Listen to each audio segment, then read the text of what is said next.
mindset YouTube channel එක සමග එක්විසින ඔබ සියල්ලම සාදරයෙන් පිළිගන්නවා. අද අපි කියන්නේ 2023-24 සාමාන්‍ය පෙළ විද්‍යාව එක පත්‍රයේ 3 වෙනි කොටසයි.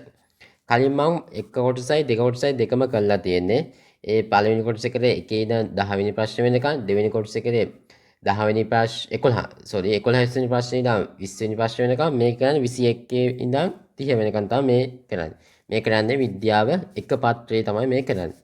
අපි දැන් 21 වෙනි ප්‍රශ්නයට යමු. හෘද ස්පන්දන වේගය පාලනය කරන මධ්‍ය ස්නායු පද්ධතියට අයත් කොටස කුමක්ද? 1. මස්තිෂ්කය, 2. අනුමස්තිෂ්කය, 3. සුසුම්නාව, 4. සුසුම්නා ශීර්ෂකය. මධ්‍ය ස්නායු පද්ධතියට අයත් වෙන කොටස තමයි මේ අහන්නේ. ස්නායු පද්ධතියේ ප්‍රධාන කොටස් දෙකයි. මධ්‍ය ස්නායු පද්ධතියයි පර්යන්ත ස්නායු පද්ධතියයි. බලමු මධ්‍ය ස්නායු පද්ධතියේ කොටස් කීයද? මොළයයි සුසුම්නාවයි. මොළයේ කොටස් 3යි. මස්තිෂ්කය, අනුමස්තිෂ්කය, සුෂුම්නා ශීර්ෂකය. පර්යන්ත ස්නායු පද්ධතියේ ආය නැවත කොටස් දෙකයි. කපාල ස්නායු යුගල් 12යි, සුෂුම්නා ස්නායු යුගල් 31යි. කපාල ස්නායු යුගල් 12යි, සුෂුම්නා ස්නායු යුගල් 31යි. හරිද? ඊට පස්සේ එක එක්කිනාගේ කාර්යභාරය බලමු දැන්. අපි දැන් අහන්නේ මධ්‍ය ස්නායු පද්ධතිය ගැන අපෙන් අහන්නේ. ඒ පර්යන්ත ස්නායු පද්ධතිය ගැන බලන්න ඕනේ නැහැ. අපි කියන්නේ මධ්‍ය ස්නායු පද්ධතියේ මොළයයි සුසුම්නාව කියලා දෙකට බෙදෙනවා. ඒතර මොළයේ කොටස් තුනක් තියෙනවා. මස්තිෂ්කය, අනුමස්තිෂ්කය, සුසුම්නා ශීර්ෂකය. ඕන් දැන් මස්තිෂ්කයේ කෘත්‍යය. ප්‍රශ්නේ මොකක්ද තිබ්බේ අපි? හෘද ස්පන්දන වේගය ගැන තමයි අහලා තිබ්බේ. මස්තිෂ්කයේ කෘත්‍යය ගමු. ප්‍රතිග්‍රාහකවල සිට පැමිණෙන ආවේග ලබා ගැනීමත් එම ආවේග වලින් ලැබෙන සංවේදී තොරතුරු තේරුම් ගැනීමත් එම තොරතුරු ගබඩා කිරීමත් සිදු කරනවා. දෘෂ්ටිය, ශ්‍රවණයේ, රස, ගන්ධය, වේදනා, උෂ්ණත්වයෙන් සංවේදන ප්‍රතිග්‍රහණය කිරීම මේවා ටික ඔයා බලන්න මම PDF එක description එකේ දාන්නම්.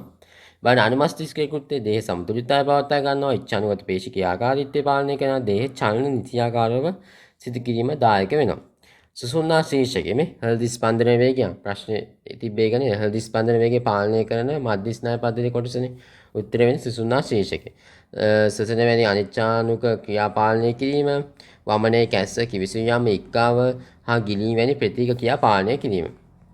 එතන උත්තරය වෙන්නේ සුසුම්නා ශීර්ෂකය. උත්තරේ 4. 22 වෙනි ප්‍රශ්නයට යන්න බලන්න. සන්නායකයක ප්‍රතිරෝධය පිළිබඳ පහත ප්‍රකාශ සලකා බලන. A. සන්නායකයේ දෙකළවර විභව අන්තරය මත රඳා පවතී. B. සන්නායකයේ දිගට අනුලෝමව සමානුපාතික වේ. C. සන්නායක තුලින් ගලන ධාරා මත රඳා පවතී. බලමු සන්නායකයක ප්‍රතිරෝධය කියන්නේ විද්‍යුත් ප්‍රතිරෝධය කියන්නේ මොකක්ද කියනවා? සන්නායකයක උෂ්ණත්වය නියත වන විට උෂ්ණත්වය නියත වෙන්න ඕනේ. ඒක මතක තියාගන්න ඕනේ. එම සන්නායකයේ තුලින් ගලන ධාරාව I. එහි දෙකළවල විභව අන්තරයට දරන අනුපාතය නියතයකි. මේකට කියන්නේ මොන නියමය කියලාද? ඕම් නියමය කියලා තමයි මේක කියන්නේ. එතකොට V අනුලෝම සමානුපාතිකයි I. V කියන්නේ මොකද්ද? විභවාන්තරය. විභවාන්තරය අනුලෝම සමානුපාතිකයි I වල. එතකොට V බෙදීම I නියතයක්. ඒ නියතය තමයි අපි R කියලා කියන්නේ. V සමානයි IR. හරිනේ. එතකොට දෙකළවල විභවාන්තරය අඩු හෝ වැඩි වන විට ඊට සමානව ගාන ධාරාව වෙනස්. එතකොට විභවාන්තරය අඩු වුණොත් R නියතයක් වෙන්න බෑ. R නියතයක් කරන්න I වැඩි කරනවා. I අඩු වුණොත් V වැඩි කරනවා. එතකොට එම නිසා මේ සන්නායක ප්‍රතිරෝධය මේනේ විභවාන්තරයේ ගාන ධාරාව මත රඳා පවතින්නේ නැහැ. එතකොට මේ ප්‍රකාශ දෙකම වැරදි. A එකයි C එකයි දෙකම වැරදි. ඒක උත්තර වෙන්නේ B පමණි. උත්තර දෙක කියලා ගන්න පුළුවන්. එතකොට ඒක යන්කෝ අපි බලන්න. සන්නායක කැබැල්ලක ප්‍රතිරෝධය කෙරෙහි බලපාන සාධක තුනක් තියෙනවා. සන්නායක කැබැල්ලේ හරස්කඩ වර්ගඵලයේ ප්‍රතිලෝම සමානුපාතිකයක් තමයි තියෙන්නේ. ඒතකොට හරස්කඩ වර්ගඵලයේ වැඩි වෙද්දි හරස්කඩ වර්ගඵලය වැඩි වෙනවා කියමුකෝ. වැඩි වෙද්දි R අඩු වෙන්න ඕනේ. හරිනේ. වැඩි වෙන ඝනකම ගොඩාක් වැඩි වගේ ප්‍රතිරෝධය ගොඩාක් අඩුයි. ඝනකම ගොඩාක් අඩුයි වගේ තමයි ප්‍රතිරෝධය ගොඩාක් වැඩි. සන්නායක කැබැල්ලේ දිග වැඩි වෙන්න R වැඩි වෙනවා. ඒක අල්ලෝම සමානුපාතිකයක් තමයි තියෙන්නේ. එම සන්නායක සෑදීති ද්‍රව්‍ය මත ප්‍රතිරෝධකතාවයේ රඳා පවතින ඒකම දැන් සන්නායක තඹ වලින් හදලා දෙනවා, රිදී වලින් හදලා දෙනවා.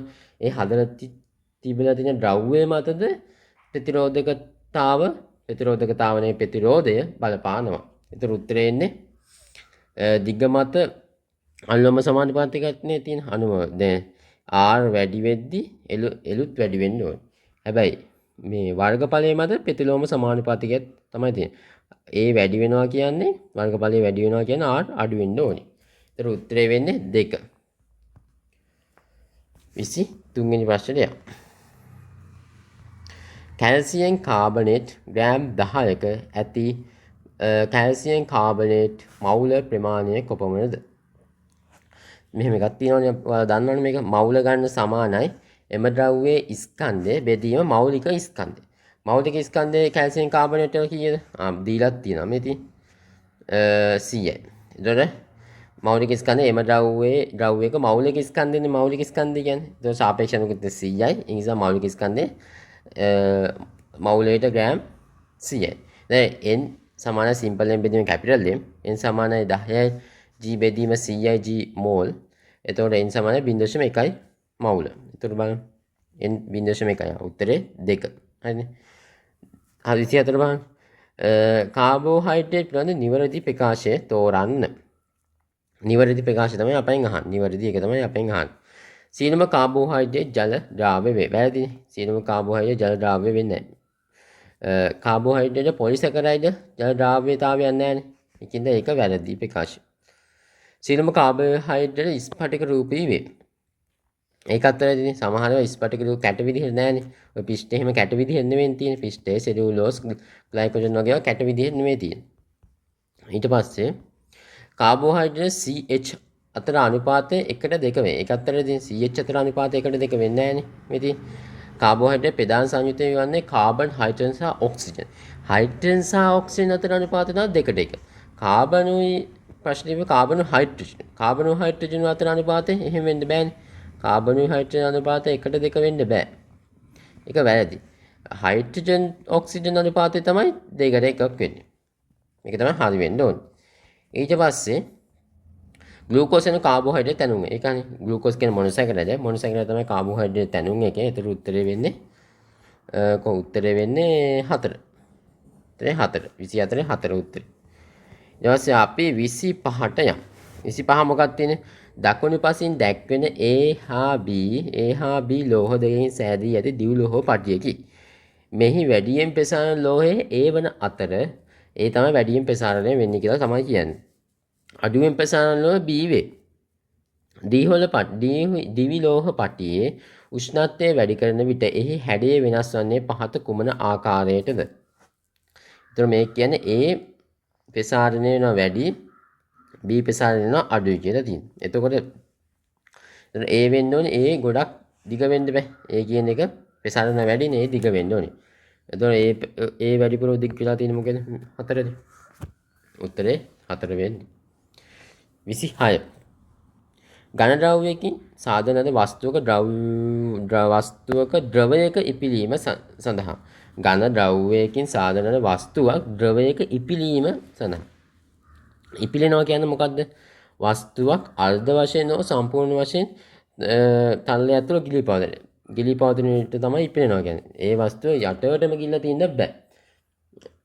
ආය අර්ධ වශයෙන් ඉපිලෙනවා කියන්නේ පාවෙනවත් නෙවෙයි.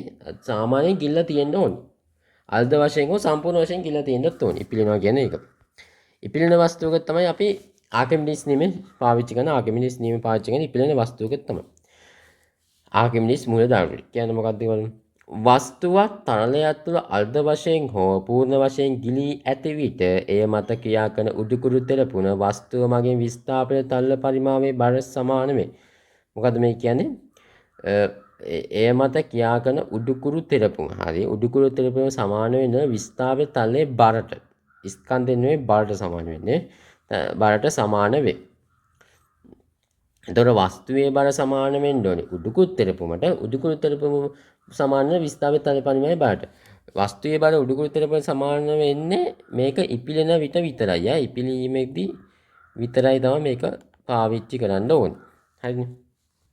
එතකොට ඝන ද්‍රව්‍යයේ ඝනත්වයේ ද්‍රවයේ ඝනත්වයට අඩු විය යුතුයි. ඒක වෙන්න විදියක් නැහැ නේ. ඝන වස්තුවේ ස්කන්ධය ගැන නෙමෙයි අපි කතා කරන්නේ. මෙතන බර ගැන තමයි අපි කතා කරන්නේ. ඝන වස්තුවේ බර හරි එමගේ විස්ථාපක ද්‍රව්‍ය පරිමාණය බරට සමාන වේ. ඝන වස්තුවේ බර හරි එමගේ විස්ථාපක ද්‍රව්‍ය පරිමාණය බරට සමාන විය යුතුයි. හරිනේ. ඝන වස්තුවේ බර හරි ඒ මත ඇතිවන උඩුකුරු තෙරම වල අඩු වෙන්නේ නැහැ. උඩුකුරු තෙරම සමාන වෙන්න ඕනේ. උත්තරේ වෙන්නේ 3. උත්තරේ 3 වෙන්නේ. ආමේ ප්‍රවේණී ප්‍රශ්නයක් තමයි මේ තියෙන්නේ. 27 TT ප්‍රවේණිදා සහිත ජීවීන් දෙදෙනෙකු අතර අන්තරාභිජනනයෙන් බිහිවන ජනිතයෙන් එකිනෙකට වෙනස් ප්‍රවේණිදාංශ සංඛ්‍යාව හා රූපාන්දාංශ සංඛ්‍යාව අහන්නේ. ප්‍රවේණිදාංශයි රූපාන්දාංශ සංඛ්‍යාව තමයි අපෙන් අහන්නේ. බලමු අපි TT ජම්මාන වල TT හැදලා F1 පරම්පරාව මේක එන්නේ. රූපාන්දාංශය කියන්නේ මොකද්ද? ජීවියෙකු බාහිර වශයෙන් ප්‍රකාශ කරන ලක්ෂණය තමයි රූපාන්දාංශය. පිටත පේන ලක්ෂණය තමයි රූපාන්දාංශය. සුදුද, කළුද, මිටිද, උසද, කහ පාට මලක්ද, සුදු පාට මලක්ද ඒක. ප්‍රවේණිදාංශය කියන්නේ ජීවියා තුල ඇති ජාන සංයෝජන. ජීවියා ඇතුලේ තියෙන ජාන, වර්ණ දේහ වල තියෙන ජාන මොනවද තමයි වර්ණ ප්‍රවේණිදාංශය කියන්නේ. බලන්න මේකේ රූපාන්දාංශය. එක රූපාන්දාංශයක් මෙතන තියෙනවා. මේ ඔක්කොම තව එක රූපාන්දාංශයක්. එතකොට රූපාන්දාංශ දෙකයි. මේක ප්‍රමුඛ එකන්නේ.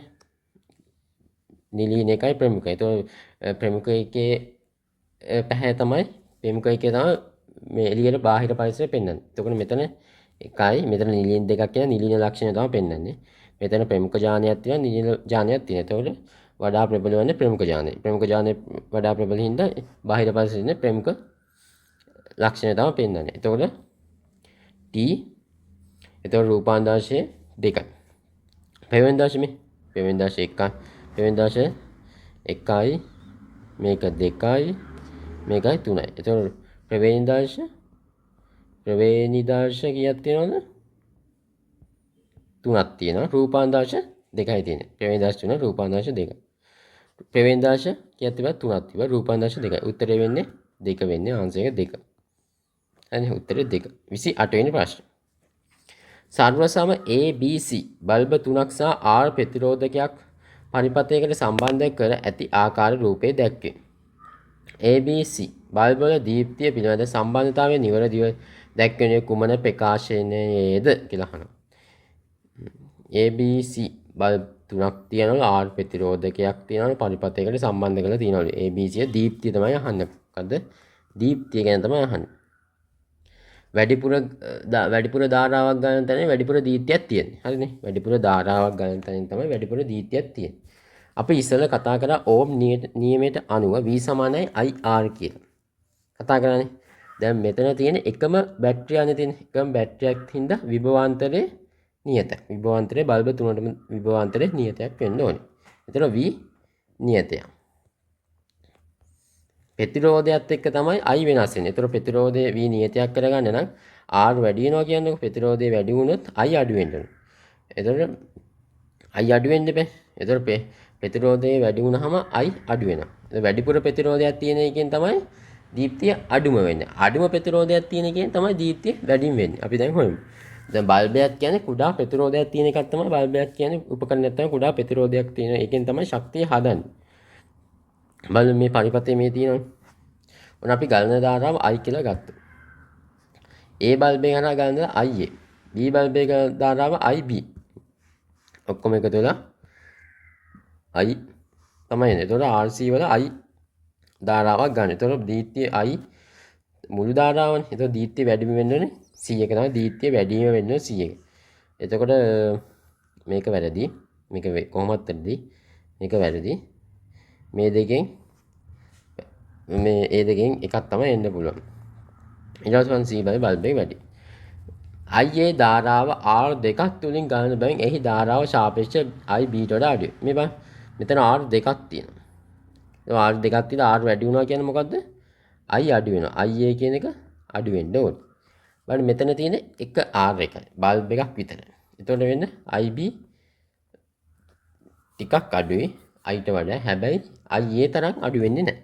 එතකොට ඊළඟට දීප්තිය වැඩිපුරම තියෙන්නේ B බල්බ් එක. ඊට අඩුවෙම තියෙන්නේ A බල්බ් එක. හරිනේ. එතකොට අඩුවම දීප්තිය තියෙන A බල්බ් එක දෙවෙනියට දීප්තිය වැඩිම තියෙන B බල්බේ, තුන්වෙනියට දීප්තිය වැඩිම තියෙන C බල්බේ. ඒතර උත්තරේ 1 වෙන්නේ 28 1. හරිනේ. 29 වෙනි ප්‍රශ්නේ. පහත දැක්කනේ හීමටයිට්. ඔයාලට මේ තේරෙන්නේ නැති කොටසක් තියෙනවා නම් ආයේ කමෙන්ට් එකක් දාන්න ඔයාලා. මම ආයේ ඔයාලට නැවත ඊළඟ කොටසදී මම ඔයාලට ආයේ කියා දෙන්නම්. අනිවාර්යෙන් ඔයාලා කමෙන්ට් එකක් දාන්න. මේ වීඩියෝ හොඳයි වගේ හැදුවා නම් අනිවාර්යෙන් යාළුවන්ට ෂෙයා කරලා ඔයාලා අනිවාර්යෙන් සබ්ස්ක්‍රයිබ් කරලා බෙල් අයිකන් එක ක්ලික් කරන්න. 29 වෙනි ප්‍රශ්නේ. පහත දැක්කනේ හීමටයිට් හා කාබන් මොනොක්සයිඩ් අතර ප්‍රතික්‍රියාවයි. හීමටයිට් කාබන් මොනොක්සයිඩ් එක යකඩ හදනවා, කාබන් ඩයොක්සයිඩ් හදනවා. Fe2O3 මවුල එකක් භාවිතයෙන් නිපදවිය හැකි යකඩ ස්කන්ධය කොපමණද? අපි මේක තුලිත කළානේ සමීකරණය තියෙන බලන්න. යකඩ දෙකක් එහා පැය ප්‍රතික්‍රියාවක් වැටෙනවා. මෙතන යකඩ දෙකයි. හරි. ඔක්සිජන් 3යි 3යි 3 6යි 3 2 6යි. ප්‍රතික්‍රියාව කාබන් 3යි 3 ප්‍රතික්‍රියාව තුලිත කළා තමයි තියෙන්නේ. ගාන හදන්න කලින් ප්‍රතික්‍රියාව තුලිත කළ තියෙන්න ඕනිමයි. මේකේ ප්‍රශ්නේ තුලිත කළා තියෙන්නේ. ඒක අපිට ලේසි. බලන්න හීමටයිට් මවුල එකක් භාවිතයෙන් Fe. හීමටයිට් එකයි මේ යකඩ අතර අනුපාත 1ට 2යි. ඉතින් හීමටයිට් එක මවුලකින් යකඩ මවුල දෙකක් හදන්න පුළුවන්. යකඩේ අණු මෞලික ස්කන්ධය අපි දීලා දෙනවා 56 එකේ. සාපේක්ෂ මේ පරමාණු ස්කන්ධය 56. එහෙනම් ඒ වගේම දෙයක් කරන 56ට 2 කියන 113යි. ඒක ලේසි. උත්තරේ 3. හදන්න දෙයක්වත් නැහැ. මම හදලා දෙන ඉඳ බලන්න හරි. ඔන්න 30 වෙනි ප්‍රශ්නේ. වෛරස් ආසාදනයක ලක් වූ අන්තිම ප්‍රශ්නේ මෙය. වෛරස් ආසාදනයේ ලක් වූ පුද්ගලයෙකුගේ රුධිරයේ අඩංගු රුධිර පට්ටික ගැන තමයි මෙතන අහන්නේ. රුධිර පට්ටික ගැන අහන්නේ. විපාකයේ සාමාන්‍ය අගයට වඩා අඩු වී ඇත. එහි ප්‍රතිඵල ලෙස ඔහුගේ සිරුරේ රුධිරයේ මොනවද තියෙනවද? ඉස්සර රුධිර ප්ලාස්මාව තියෙනවා. රුධිර ප්ලාස්මාවයි දේහාණුයි තියෙනවා. දේහාණු 45යි, රුධිර ප්ලාස්මාව 55යි. දේහාණු වල ප්‍රධාන වශයෙන් තියෙන මොනවද? ඉස්සලාම තියෙනවා රතු රුධිර සෛල තියෙනවා. ඊට පස්සේ තියෙනවා සුදු රුධිර සෛල. රුධිර පට්ටික. ඒ තුනම ප්‍රධාන වශයෙන් තියෙන්නේ. රුධිර පට්ටිකා වලින් මොකද කරන්නේ? ලේ කැට ගැහෙන කෙන කරන්නේ. උත්තරේ 3 තියෙනවා. රුධිරයේ කැට ගැසීම නිසි පරිදි වෙන්නේ නැහැ. පට්ටිකා ගොඩක් අඩු වුණොත් ඔය ඩෙන්ගු වලදී වගේ පට්ටිකා ගොඩක් අඩු වෙනවා. ඒතකොට මේ ලේ පිටර පේනවා. රතු පාට ලප වගේ එනවනේ ඩෙන්ගු වලදී. එන්න ඒක හේතුව තමයි රුධිර පට්ටිකා ගොඩක් අඩු වෙනවා. එතන රුධිරයේ කැට ගැසීම නිසි පරිදි සිදු නොවේ. ඒක උත්තරේ 3. උත්තරේ 3 වෙන්නේ. ඔක්සිජන් පරිවහන වේගවත් කරන්නේ මොකද්ද? ඔක්සිජන් පරිවහනය කරන්නේ හිමොග්ලොබින්. හිමොග්ලොබින් තියෙන්නේ මොකේද? රතු රුධිර සෛලවල. පෙතිදේහ නිපදවන්නේ මොකෙන්ද? පෙතිදේහ නිපදවන ප්‍රෝටීන්. ප්‍රෝටීන් වල පෙතිදේහ කියන්නේ ප්‍රෝටීන්නේ. ප්‍රෝටීන් තියෙන සුදු රුධිර අණු තමයි ප්‍රෝටීන් තියෙන්නේ. හෝමෝන පරිවහනය කරන්නේ ඒ සුදු රුධිර අණු. උත්තරය වෙන්නේ 3. හරිනේ. මේ MCQ එකේ 3 වෙනි කොටස තමයි මම ගෙනාවේ. ඊට 4 වෙනි කොටස ඊළඟ වීඩියෝ එකකින් මම ගේන්නම්. ඔයාලට බැරි මොකක් හරි තේරෙන්නේ නැති කොටසක් තියෙනවා නම් ආයේ මට කමෙන්ට් එකක් දාන්න. මම ආයෙ ඔයාලට ඊළඟ කොටසෙන් කියා දෙන්නම්.